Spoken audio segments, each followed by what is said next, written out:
Okay.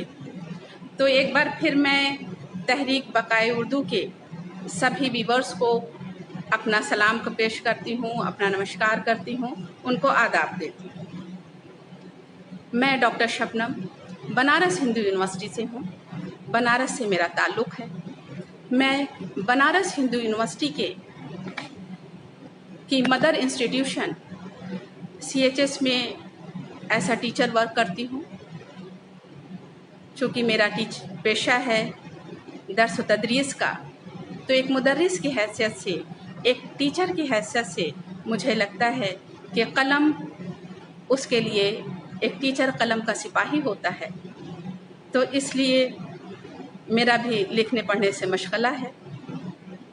मुख्तलिफ़ मौज़ूआत पर article लिखना, किताबें लिखना, ये मेरा शौक़ है और मैं जिस प्रोफेशन में हूँ उसके लिए ज़रूरी भी है। और साथ ही इंसान जिस समाज में होता है, जिस मुआशरे में वो जी रहा होता है, तो वो समाज, उस मुआशरे की कुछ ज़िम्मेदारियाँ भी उसकी होती हैं। तो मैं उस ज़िम्मेदारी को महसूस करते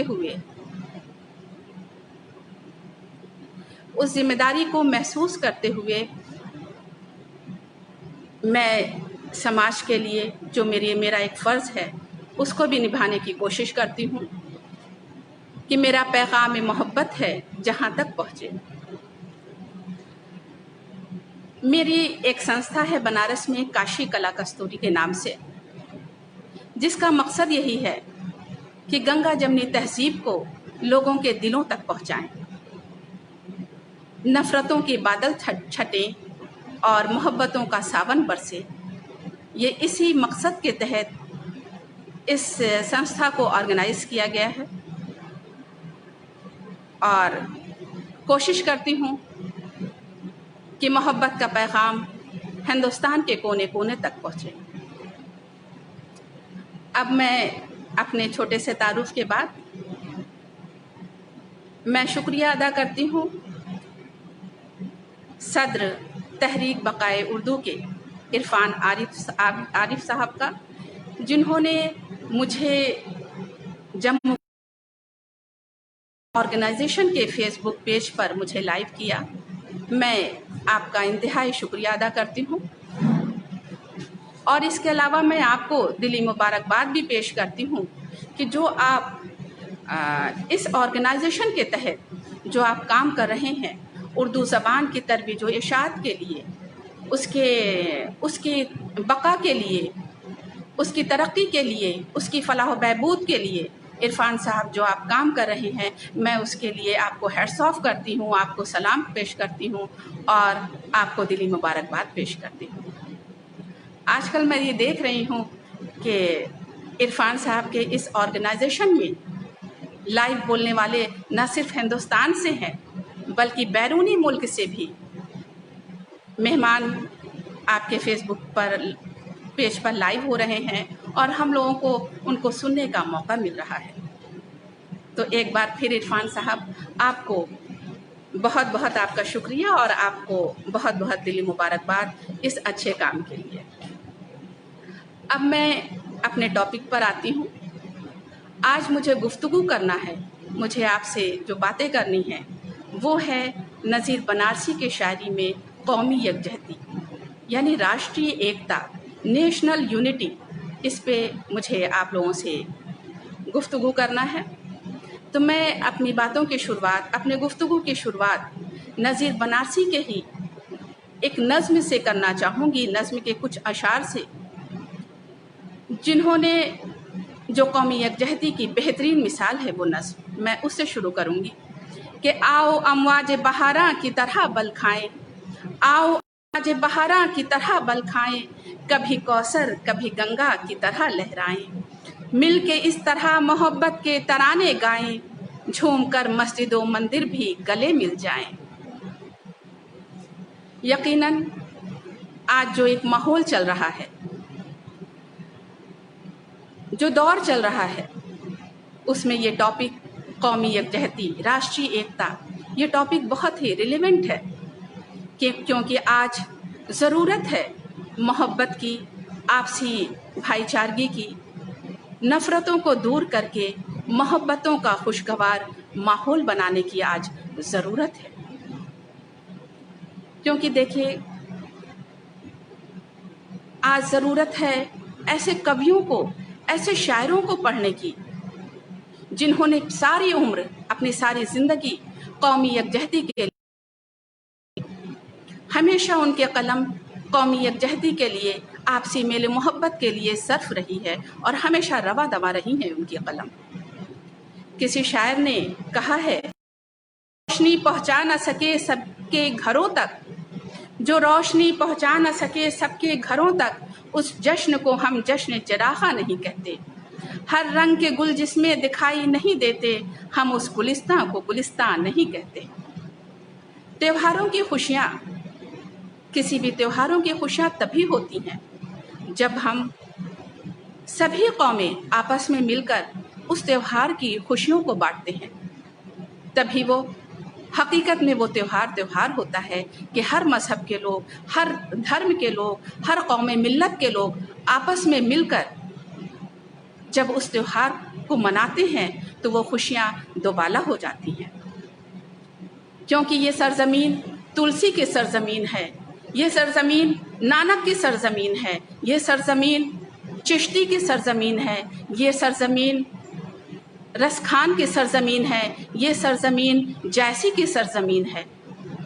इसलिए यहाँ पे मोहब्बत के पैगाम और मोहब्बत की गंगा बहनी ही चाहिए, जिसका बीड़ा अपने वक्त में इरफान साहब ने उठाया।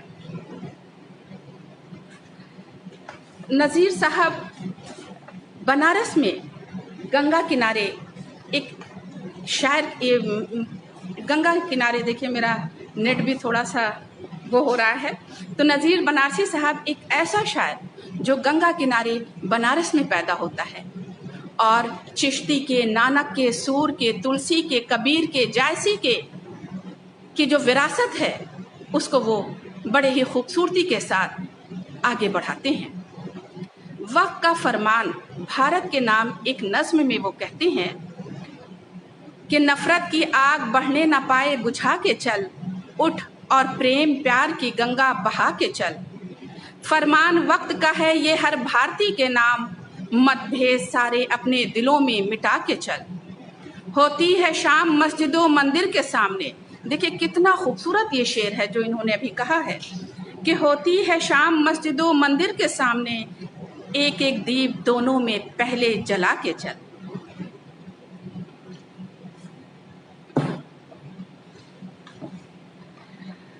तो इस तरह के का वो पैगाम हिंदुस्तानियों को देते हैं।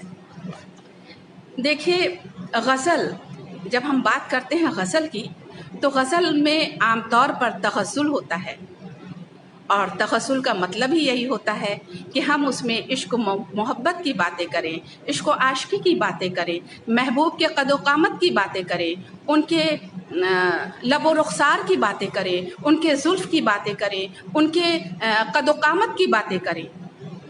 लेकिन नज़ीर साहब एक ऐसा शायर जब गज़ल भी लिखता है तो उसकी गज़लें वतन की मोहब्बत में मामूर नज़र आती हैं, क्योंकि वो तो उनका महबूब तो सिर्फ वतन ही है, उनका महबूब तो सिर्फ हर मज़हब के लोग उनके महबूब हैं और वो वतन की मोहब्बत में ही गज़ल लिखते हैं। क्योंकि दूसरे के दुख, तकलीफ़, परेशानियाँ, वो अपना दुख, अपनी तकलीफ़, अपनी परेशानियाँ समझते हैं। दूसरों की तड़प देखकर वो खुद तड़प जाते हैं। वो कहते हैं कि हर तबाही मुझे अपनी ही नज़र आती है, हर तबाही मुझे अपनी ही नज़र आती है, कोई घर उजड़े उदासी मेरे घर आती है।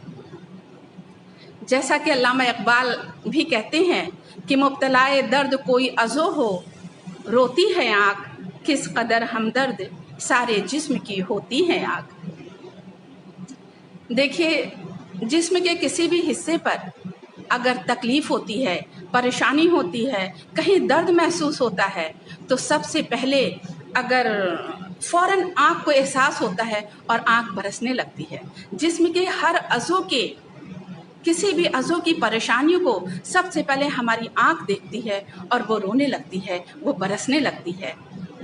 तो नज़ीर साहब इकबाल के इसी शेर के बेऐनी ही मानिंद थे कि किसी भी कौम के लोग अगर परेशान हो तो उनको अपनी परेशानी नज़र आती है, अपना दर्द नज़र आता है, अपना दुख नज़र आता है। चंद कला मैम देख रही हैं, उन्होंने ये कहा कि नज़ीर साहब बनारस के शान थे, तो यकीनन कि बनारस के तारीख़ में वो कोहिनूर हैं, इसमें कोई शक नहीं। इनकी बेशुमार नज़में, बेशुमार कविताएं ऐसी हैं जो न सिर्फ ये नहीं कि अगर वो मुस्लिम शायर हैं तो ईद पर लिखें, बकरा ईद पर लिखें, शब बारात पर लिखें, ऐसा नहीं था।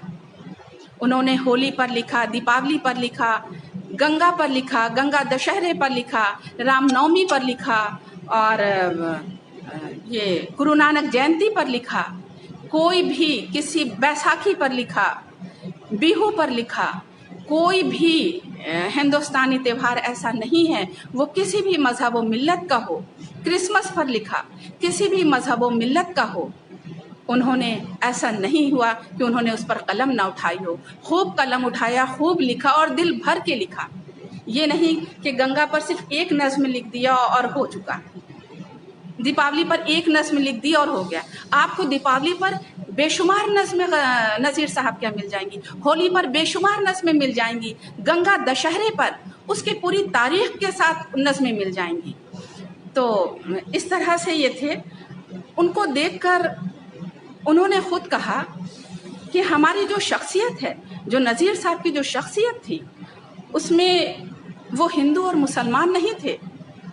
उनकी बरादरी सिर्फ इंसानियत की बरादरी थी, हिंदू और मुसलमान की बरादरी नहीं थी। वो खुद लिखते हैं, वो खुद कहते हैं कि अब निकल आया हूँ मैं दायरो हरम से आगे, अब निकल आया हूँ मैं दायरो हरम से आगे, दावत कुफ्र न दो, दावत इस्लाम न दो। यानी मैं तो मंदिर और मस्जिद से बहुत दूर निकल आया हूँ, मुझे मंदिर और मस्जिद की परवाह नहीं है, मुझे ना हिंदू बनने की दावत दो लोगों और ना मुसलमान बनने की दावत दो। मैं तो सिर्फ इंसान हूँ और इंसान ही रहना चाहता हूँ, मेरी बिरादरी इंसान है, मैं मंदिर और मस्जिद से बहुत दूर निकल आया हूँ। यही वजह है कि जब उनकी बेशुमार नज़में दूसरी कौमों के लिए, दूसरे मजहब व मिल्लत के लिए देखने को मिलती हैं, तो बहुत जगह, तो बहुत सी नज़मों को देखकर तो ऐसा भी लगता है कि वाकई में ये एक मुस्लिम शायर है या किसी ये नज़्म किसी हिंदू शायर ने लिखी है। ये अंदाज़ा लगाना बहुत मुश्किल हो जाता है। वो एक जगह खुद लिखते हैं कि हिंदुओं को तो यकीन है कि मुसलमान है नज़ीर, कुछ मुसलमान हैं जिन्हें शक है कि हिंदू तो नहीं। तो ये थी नज़ीर की शख्सियत।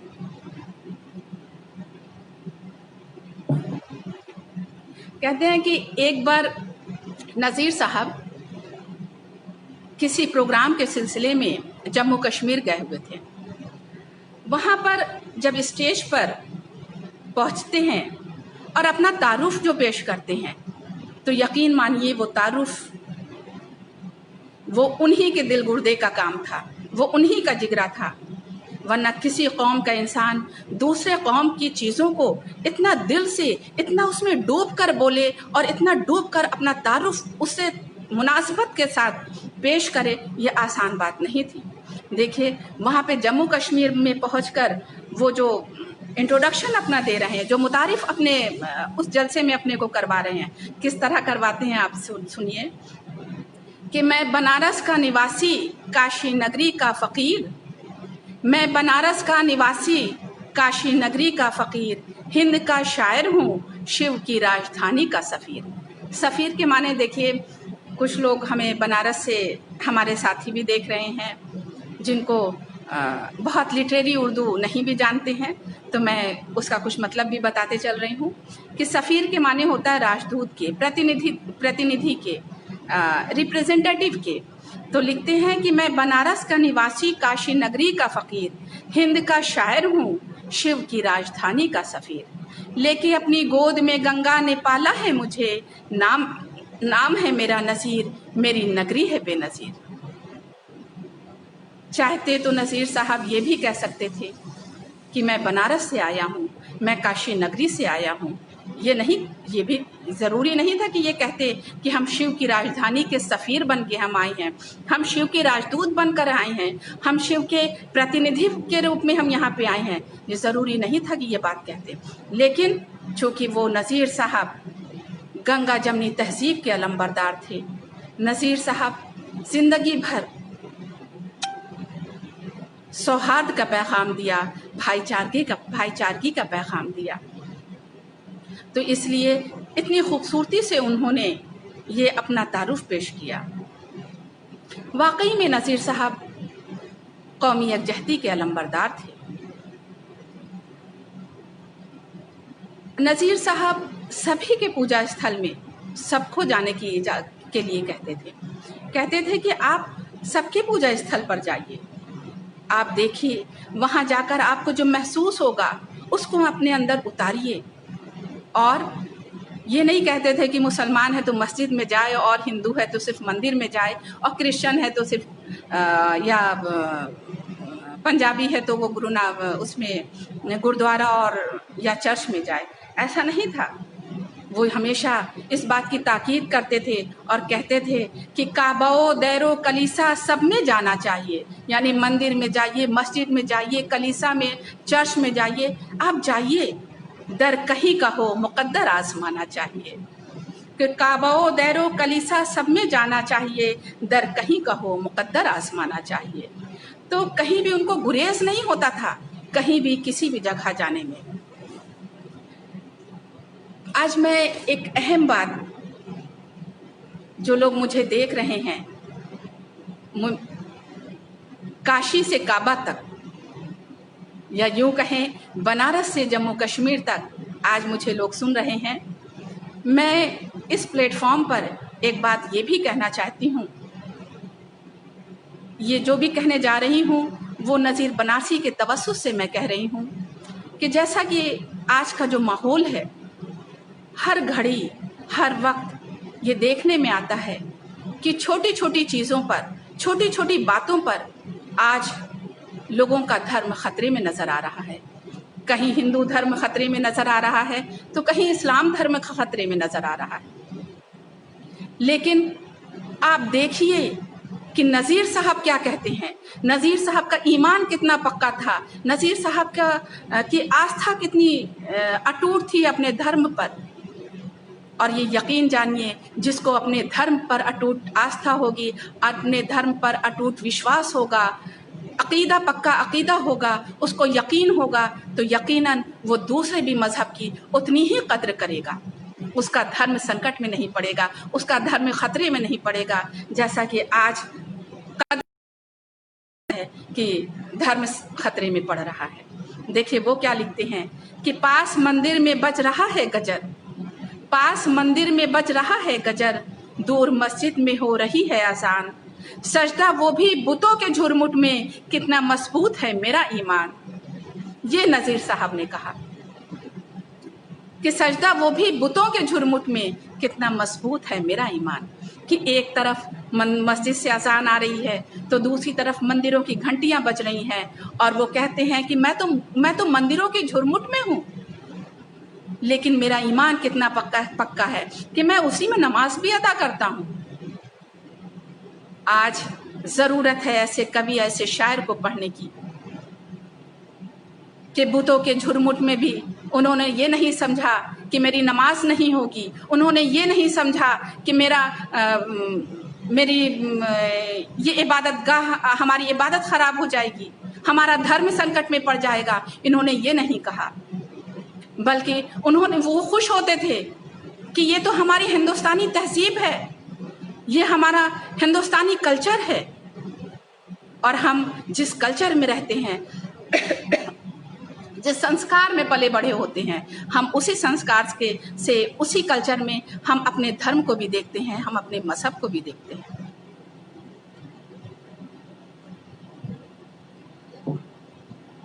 जैसे मोहसिन काकोरवी उर्दू शायरी का एक बहुत बड़ा नाम है।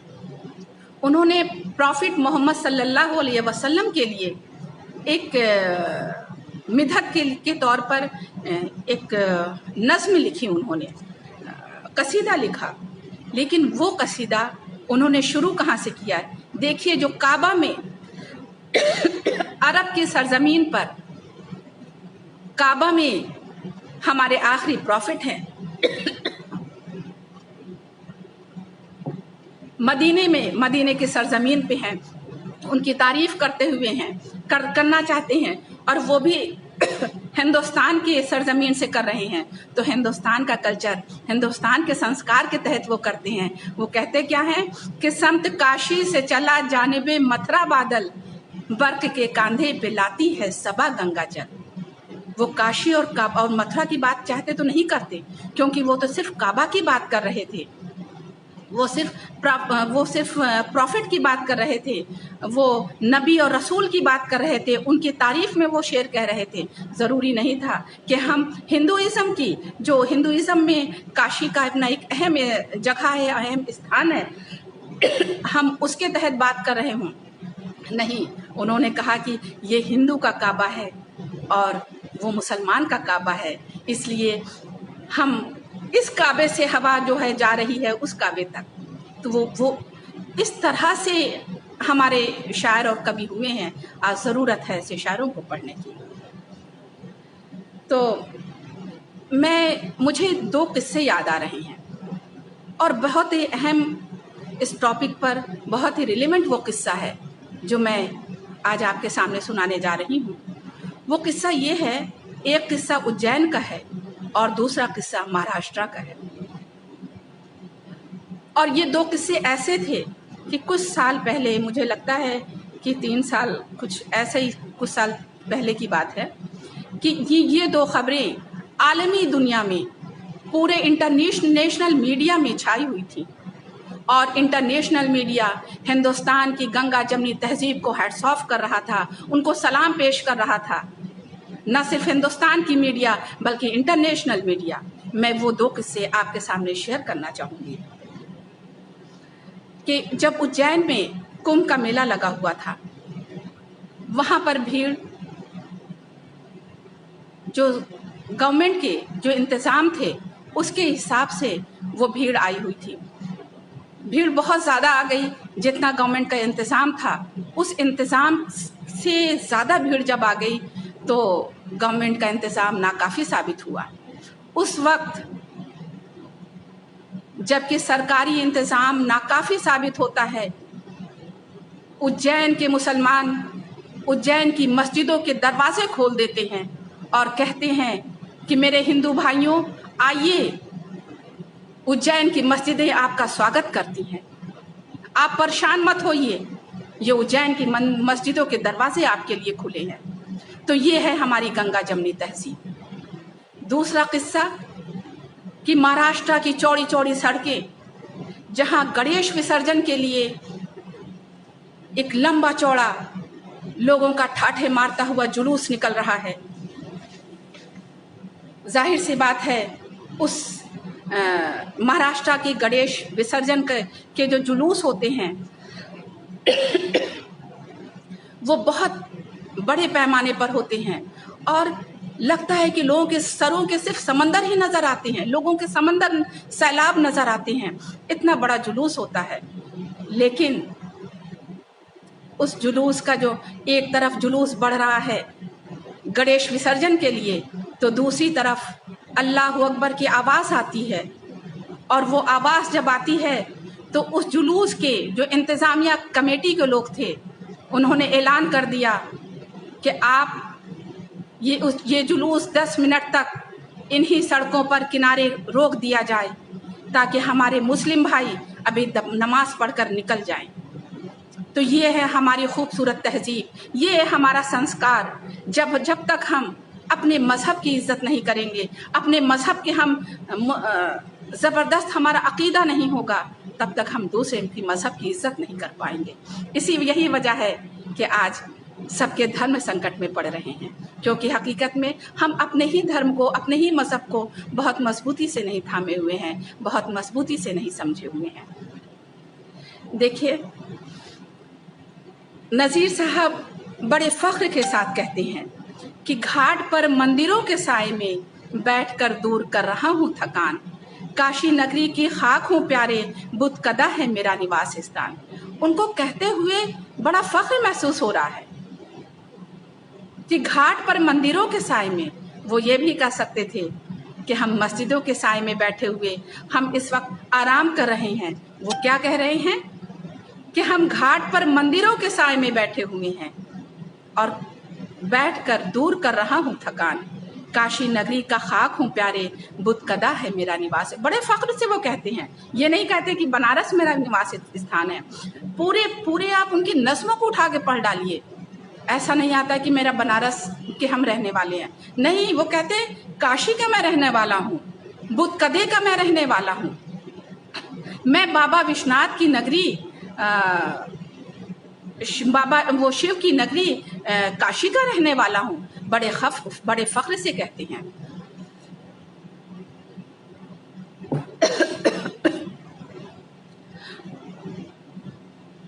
तो देखिए वो मंदिरों को अपना निवास स्थान बता रहे हैं।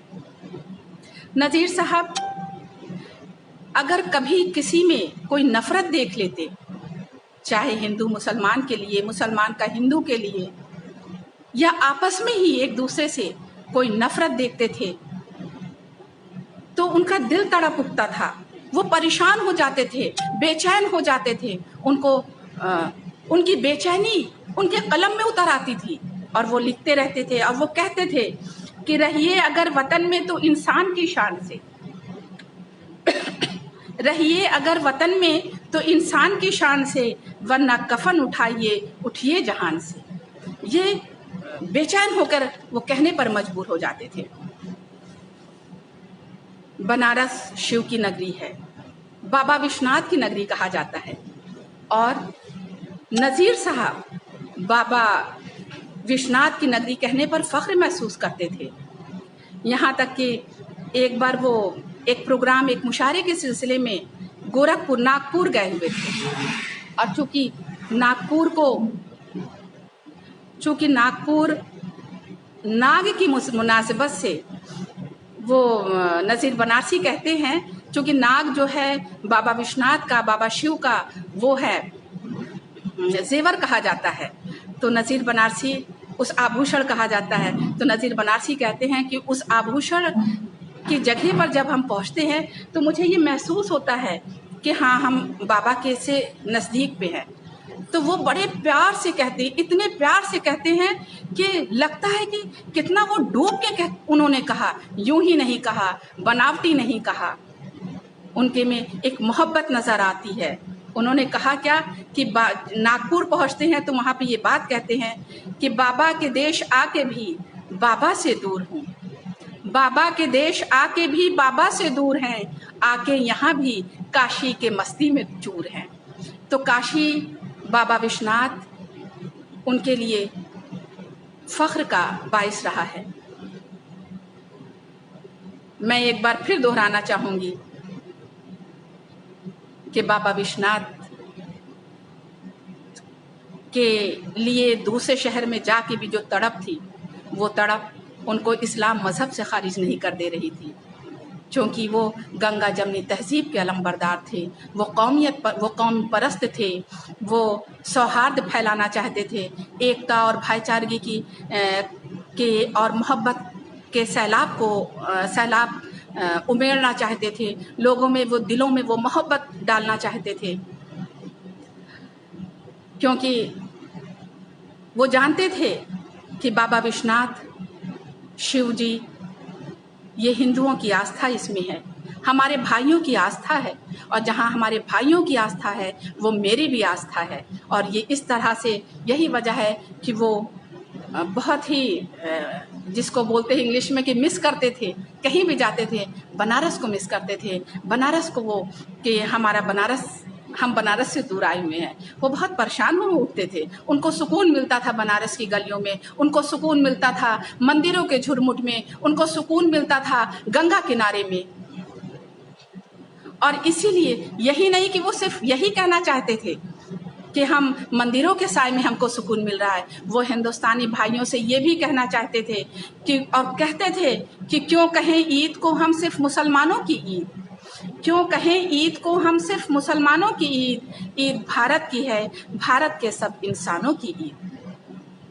ये कहते हैं कि ईद सिर्फ मुसलमानों की ईद नहीं है, ईद सिर्फ एक कौम की ईद नहीं है, ईद पूरे हिंदुस्तान की ईद है, ये इंसानियत की ईद है, ये भाईचारगी की ईद है।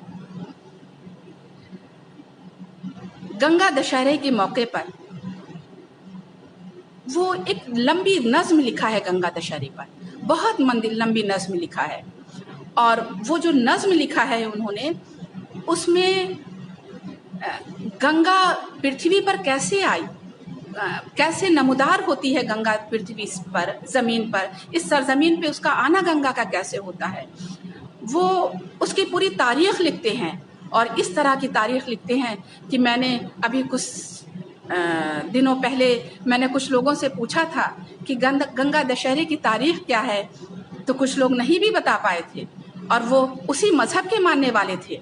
लेकिन मैं सलाम करती हूँ नज़ीर बनारसी की कि पूरी तारीख़ लिखी उन्होंने गंगा दशहरे की। देखिए, उन्होंने 4 मिसरे में एक बात कही है, उनकी पूरी नज़्म है।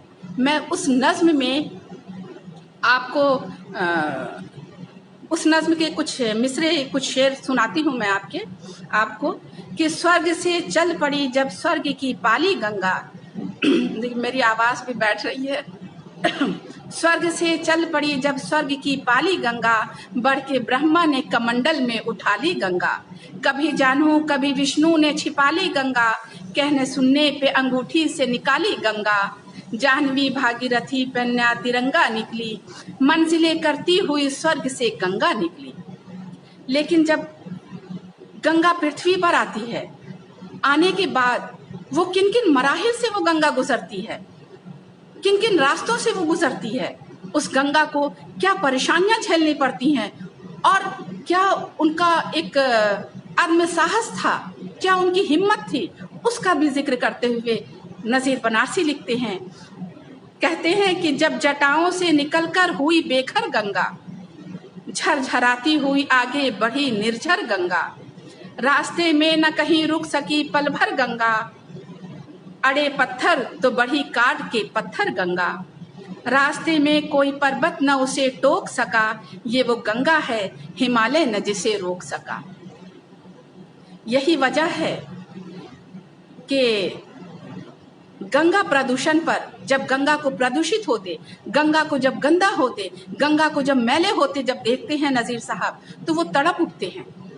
क्योंकि नज़ीर साहब खुद कहते हैं कि मेरे शेर का, मेरी कविताओं का, मेरे नज़्मों की एक एक लाइन गंगा की लहरों से, गंगा की लहरों से, गंगा की हर लहर से हमारे विचार आते हैं, हमारी सोच आती है, हमारी फिक्र आती है। यही वजह है कि जब गंगा को प्रदूषित होते देखते हैं, गंगा मैली होते देखते हैं, गंगा में गंदगी देखते हैं, तो वो तड़प उठते हैं। और वो लिखते हैं कि उसके कुछ शेर ही मैं पढ़ूंगी कि श्रद्धाएं चीखती हैं, विश्वास रो रहा है। श्रद्धाएं चीखती हैं, विश्वास रो रहा है, खतरे में पड़ गया है परलोक का सहारा।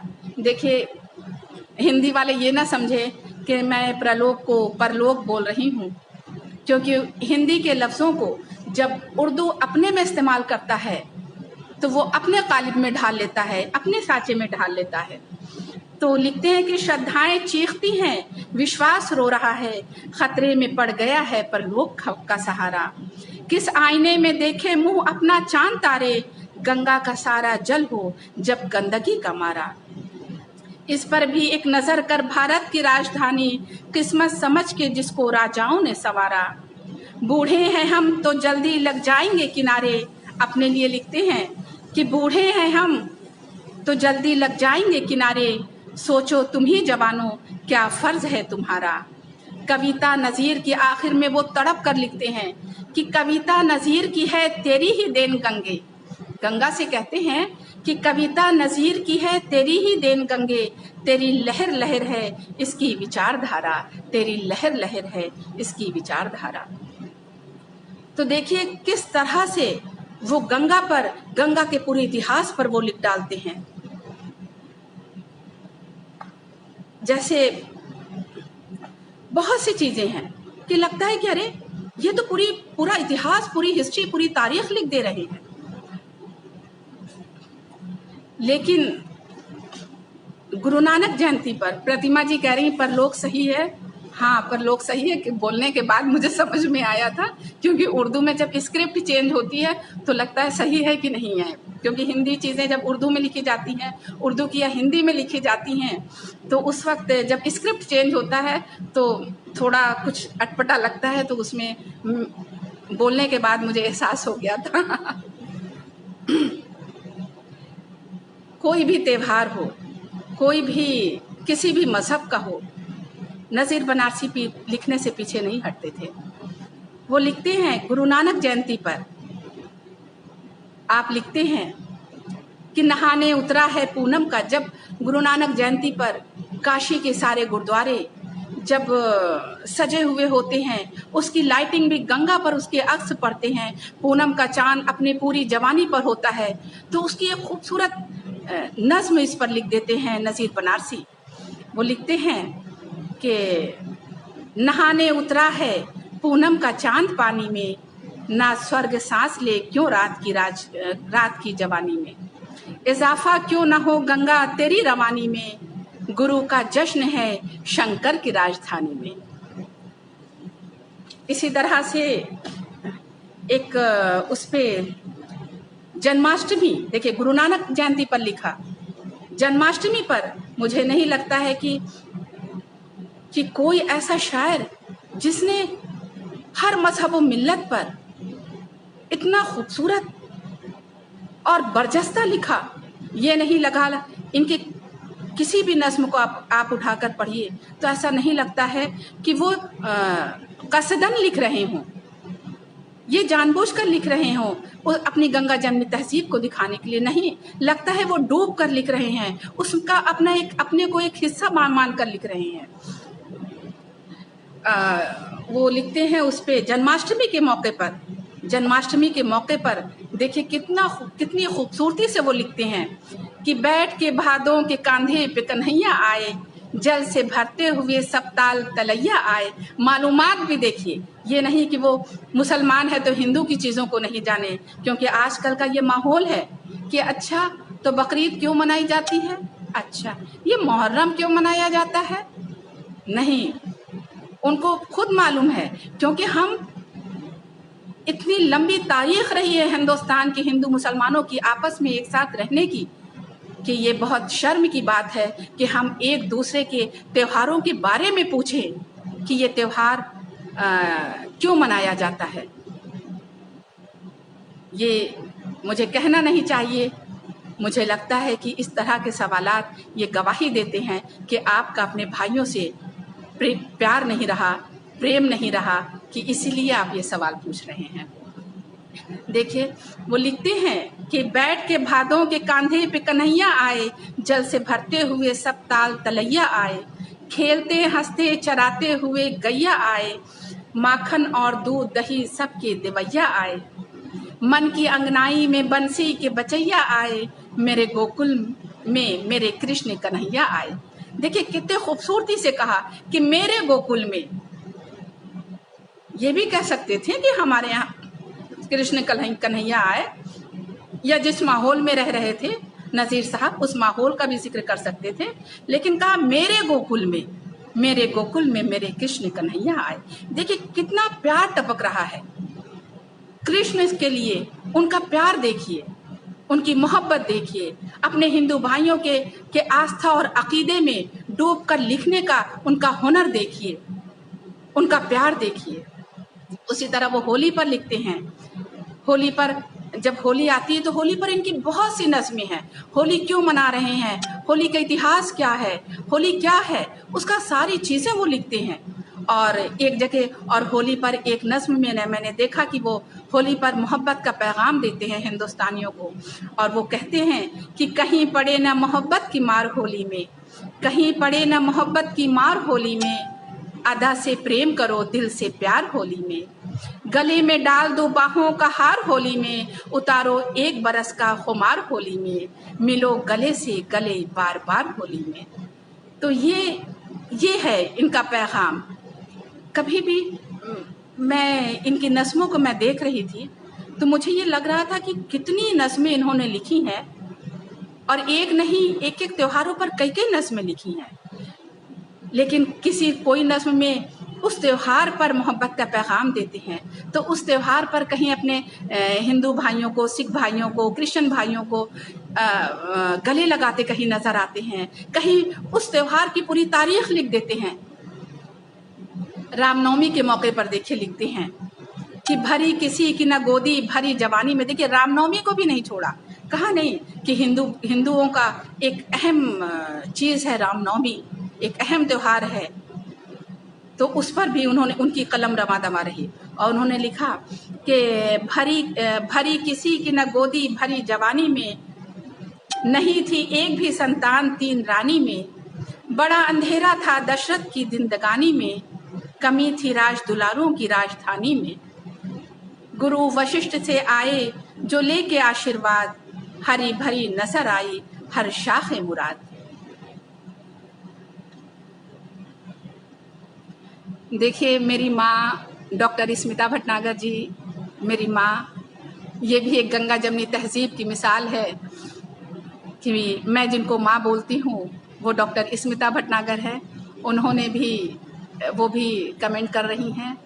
मेरी मासी जो बनारस में एक रिनाउंड सिंगर हैं, वो भी मुझे लिख रही हैं, दुआएं दे रही हैं, कुछ मेरे बोलने पर कमेंट कर रही हैं।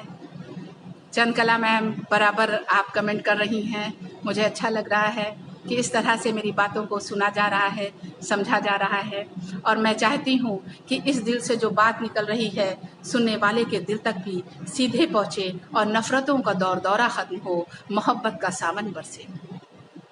देखिए दीपावली के मौके पर वो लिखते हैं कि मेरी सांसों को गीत और आत्मा को सांस देती है।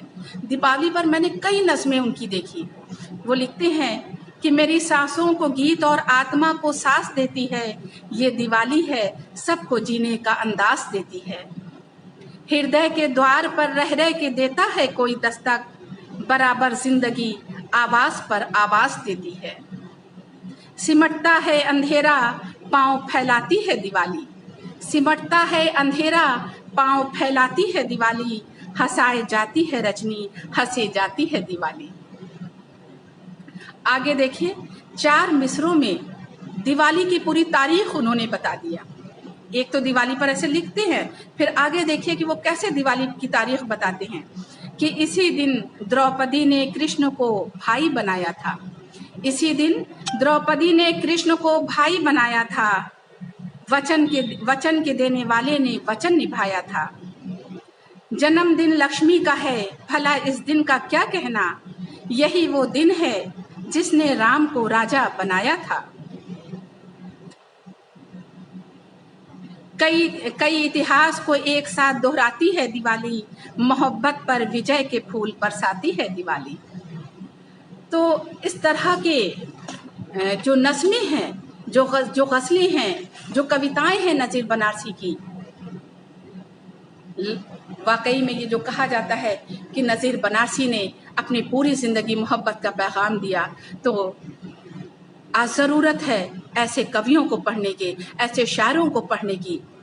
और फिर मैं इस ज़बान के लिए भी कहना चाहूँगी कि इस ज़बान की तो तारीख़ ही रही है, उर्दू ज़बान की ये तारीख़ रही है कि मोहब्बत का पैगाम फैलाना, अमन का पैगाम पहुँचाना, सौहार्द फैलाना, ये इस ज़बान की तारीख़ रही है। क्योंकि ये ज़बान पैदा ही हुई है लोगों के मेल मिलाप से, ये ज़बान पैदा ही हुई है लश्करों में, लोगों के मुख्तलिफ लोगों के बीच ये ज़बान पनपी है। तो यकीनन ये ज़बान मोहब्बत की ज़बान है, ये ज़बान दोस्ती की ज़बान है, ये ज़बान गंगा जमनी तहजीब की ज़बान है, ये ज़बान भाईचारगी की ज़बान है, ये ज़बान सौहार्द की ज़बान है, ये ज़बान मेलो मोहब्बत की ज़बान है। मैं مجھے لگتا ہے کہ ٹائم کتنا ہوا.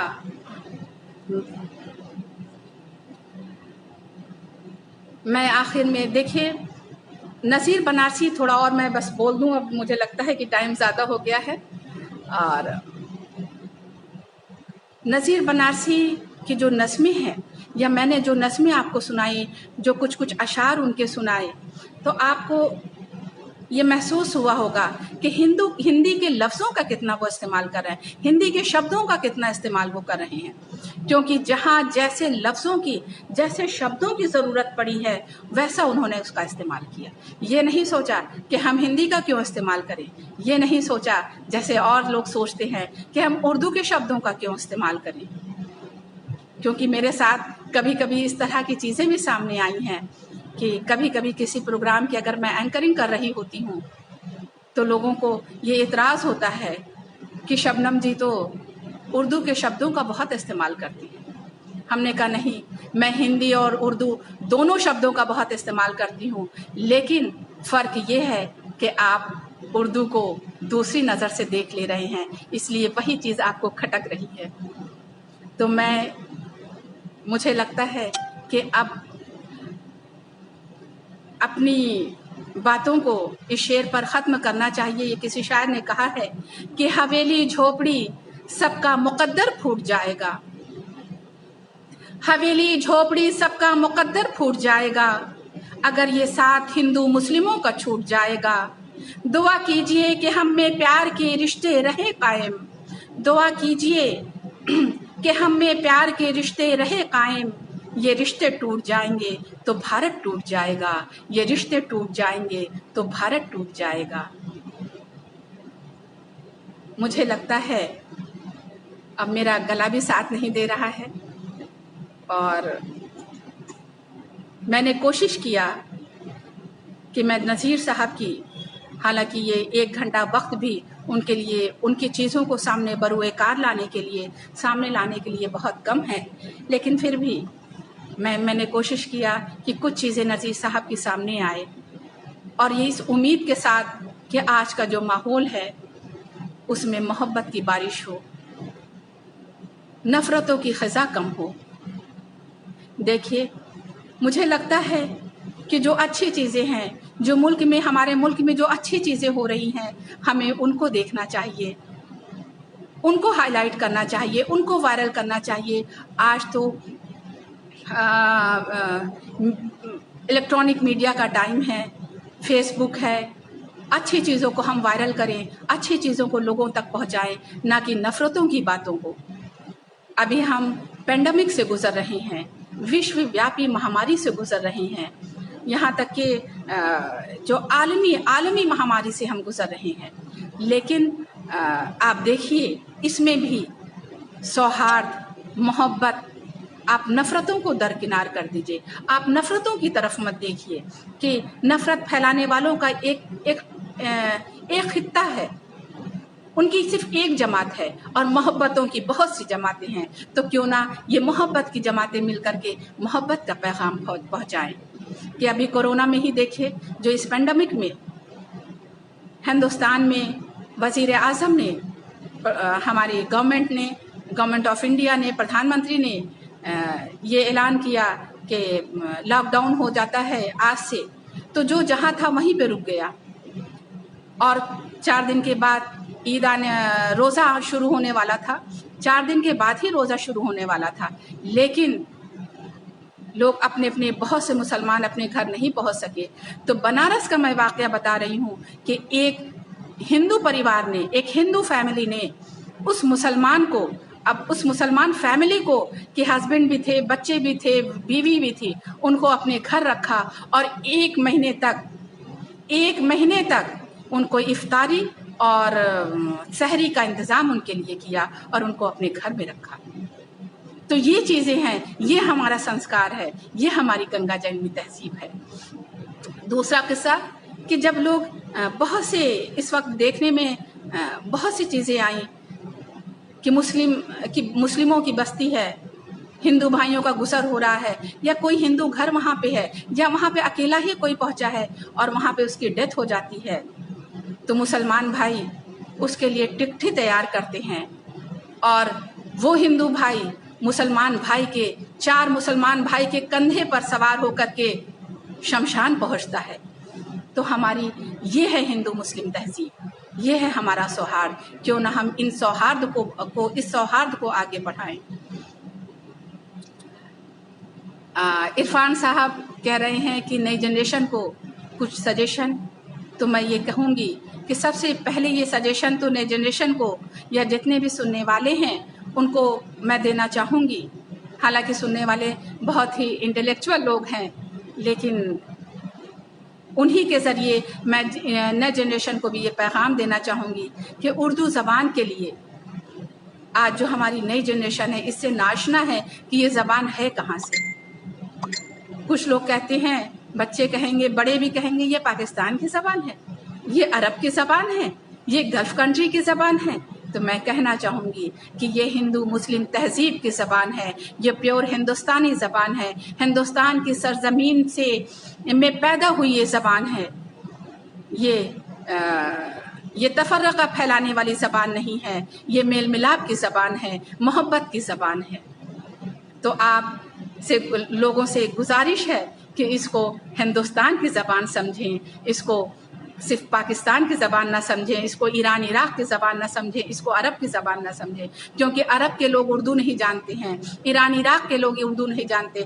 عرب کی زبان، گلف کنٹری کی زبان عربک اور پرشین ہے۔ پاکستان چونکہ ہندوستان کا ایک حصہ رہا ہے، ہندوستان ہی رہا ہے پاکستان، وہ تو ڈویژن کے بعد وہ الگ ہوا ہے، تو اس لیے وہ زبان ان کے ساتھ بھی چلی گئی ہے۔ اس لیے میں کہنا چاہوں گی کہ اس زبان کی محبت کو دیکھیں، اس زبان کی شیرینی کو دیکھیں، اس زبان کی لطافت کو دیکھیں، اس زبان کی مٹھاس کو دیکھیں، اس زبان کی گنگا جمنی تہذیب کو دیکھیں۔ اور ینگ جنریشن سے میں کہنا چاہوں گی